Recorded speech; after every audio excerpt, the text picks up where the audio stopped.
Pemirsa apa kabar? Saya Santina membawakan Warta Berita PTS tanggal 23 Juni.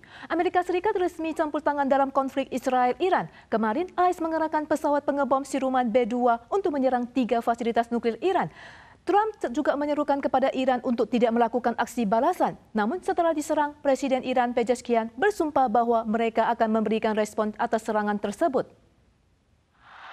Tidak puas dengan serangan udara militer AS ke 3 fasilitas nuklir utama Iran, sejumlah besar massa turun ke jalanan Teheran, memprotes AS dan Israel sambil mengangkat spanduk dan menyerukan agar mereka mati.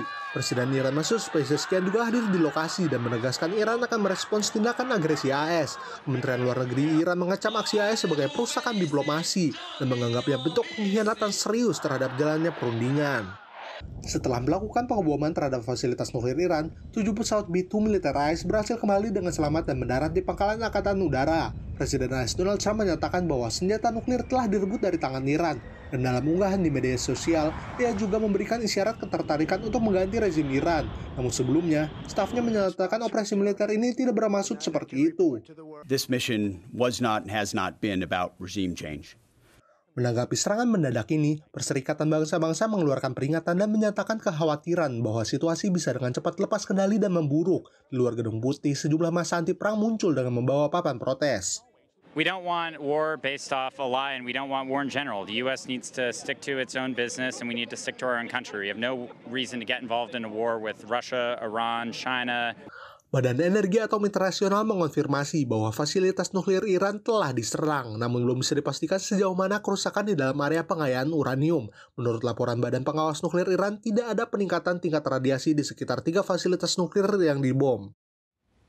Di tengah situasi Timur Tengah yang masih bergejolak, kapal patroli pantai Tiongkok dilaporkan memasuki perairan terbatas Tongsa, Taiwan dalam 2 hari terakhir. Patroli pantai Taiwan segera mengerahkan kapal untuk mengawasi dan mengusir kapal tersebut. Sementara itu, sebuah kapal tunda berbendera Tiongkok yang berangkat dari Sungai Chiolong pada 18 Juni hampir mengelilingi Taiwan selama sepekan dan baru kembali ke Pulau Pingtan, Tiongkok pada hari Minggu. Kapal patroli pantai Tiongkok memasuki perairan terbatas di barat laut Kepulauan Tongsa milik Taiwan. CGA segera mengerahkan kapal tugas Tongsa dan kapal pendukung Yunlin untuk memantau dan mengusir kapal tersebut. Hingga pagi 22 Juni, kapal Tiongkok itu berhasil dipaksa keluar dari wilayah perairan perbatasan. Sebuah kapal berbendera Tiongkok yang berangkat dari Sungai Chiolong pada 18 Juni berlayar hampir mengelilingi Taiwan dan kembali ke Pulau Pingtan pada 22 Juni. CGA menyatakan kapal tersebut dipantau sepenuhnya lewat radar dan telah diperingati melalui siaran radio. Menurut pakar, kapal itu berkemungkinan memantau lokasi pemasangan kabel bawah laut dan diduga berniat melakukan sabotase. Pada saat bersamaan, Kementerian Pertahanan Taiwan juga mendeteksi puluhan pesawat militer Tiongkok yang secara rutin mengganggu wilayah udara Taiwan. Tarif tiket kereta api Taiwan resmi naik mulai hari ini dengan rata-rata kenaikan 26,8%.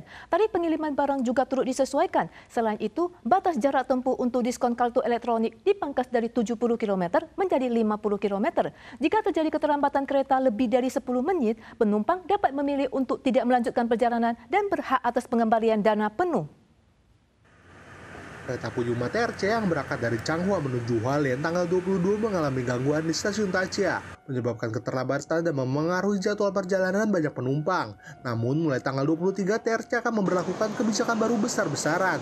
Selain seluruh tarif tiket yang akan naik, penumpang juga dapat mengajukan pengembalian dana jika keterlambatan melebihi 10 menit. 有些已经都是计划好了行程在赶时间啊，对啊，我觉得这样可以退票还是算不错的。 Rata-rata kenaikan harga tiket TRC secara keseluruhan mencapai sekitar 26,8%. Sebagai contoh, tarif kereta ekspres Zhejiang dari Taipei ke Sinchuing akan naik dari $824 menjadi $975. Biaya bagasi dan paket juga turut naik. Jika terjadi keterlambatan lebih dari 10 menit akibat kerusakan kereta atau alasan bukan dari penumpang, penumpang dapat memilih tidak melanjutkan perjalanan dari stasiun keberangkatan dan mengajukan pengembalian tiket dalam waktu 1 tahun tanpa dikenakan biaya administrasi. Untuk kartu elektronik seperti EasyCard dan lainnya, batas jarak tempuh diskon dengan kereta Zhejiang akan dikurangi dari 70 km menjadi 50 km. Selain itu, untuk menghindari tumpang tindih diskon, tiket khusus anak untuk penyandang disabilitas berusia 6 hingga 12 tahun akan dihapuskan, namun mereka tetap berhak atas tarif setengah harga. Selain itu, untuk menyesuaikan dengan tarif tiket baru, mulai tanggal 26 jadwal kereta TRC juga akan mengalami perubahan besar. Beberapa bergeser lebih dari 5 menit. Warga Hualien dan Taitung yang menjadi anggota TRC akan mendapatkan poin akumulasi 8 kali lipat pada hari kerja dan 5 kali lipat pada akhir pekan. Setelah ditukar, nilai potongan tersebut setara dengan sekitar 5% harga tiket asli. Depresi tropis di perairan selatan Jepang pada pagi ini telah berkembang menjadi taifun Sepat. Taifun kedua tahun ini diperkirakan bergerak ke barat laut menuju Jepang dan tidak berdampak langsung pada cuaca Taiwan. Badan Cuaca Pusat JWA memperkirakan taifun Sepat akan bergerak ke perairan tenggara Jepang dan mulai melemah saat mendekati daratan pada 25 Juni. Warga yang hendak bepergian ke Tokyo disarankan untuk memantau informasi penerbangan. Sementara itu, Taiwan masih akan terus panas dalam beberapa hari terakhir dengan suhu berkisar antara 32 hingga 36 derajat Celcius dan intensitas sinar ultraviolet yang kuat pada siang hari. Selain itu, JWA mengeluarkan peringatan suhu tinggi untuk 8 kota dan kabupaten termasuk Yinlin, Kaohsiung, dan Pingtung yang berada pada level oranye menandakan potensi suhu berada di atas 36 derajat Celcius. Mulai Rabu, wilayah tengah dan selatan Taiwan diperkirakan mengalami hujan petir di sore hari. Kereta wisata Hamasen di Kaohsiung kembali beroperasi setiap akhir pekan melintasi jalur rel bersejarah yang berusia lebih dari 100 tahun. Pemulihan penggunaan kereta ini merupakan hasil perjuangan dari pecinta kereta api selama 1 dekade yang berhasil mendorong kolaborasi antara masyarakat dan pemerintah hingga akhirnya kereta yang telah lama terbengkalai ini bisa kembali beroperasi. Kereta uap Hamasen yang memiliki sejarah lebih dari 100 tahun melaju perlahan di atas rel, menarik gerbong-gerbong barang di belakangnya. Di tengah deru mesin yang beroperasi, para penumpang di dalam kereta seolah dibawa menembus ruang dan waktu, kembali ke masa lebih dari 100 tahun lalu, saat Hamasen di Kaohsiung masih menjadi pelabuhan dagang yang makmur. 我们在铁道文化的活化上面，就是我们想要追求的是一个动态的操作，让火车可以动起来。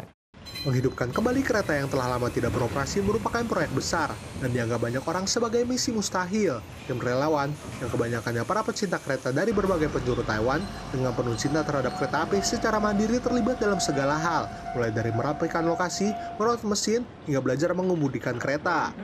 台湾在没有考到台铁的之前，你能够驾驶到车辆的机会其实不多。 Pelestarian warisan budaya dan pembangunan masa depan kota selalu menjadi tantangan dalam mencari jalan tengah. Pelestarian budaya perkereta apian Hamasen ini pun menjadi catatan berharga dalam sejarah budaya Kaohsiung yang telah berusia seabad. Perjalanan impian para pecinta kereta masih terus berlanjut. Para pemirsa sekalian, sekian Warta Berita PTS. Selanjutnya mari kita saksikan parade pelangi di Chile. Kita soal lagi di lain kesempatan, tentu saja dalam waktu dan acara yang sama. Sampai jumpa.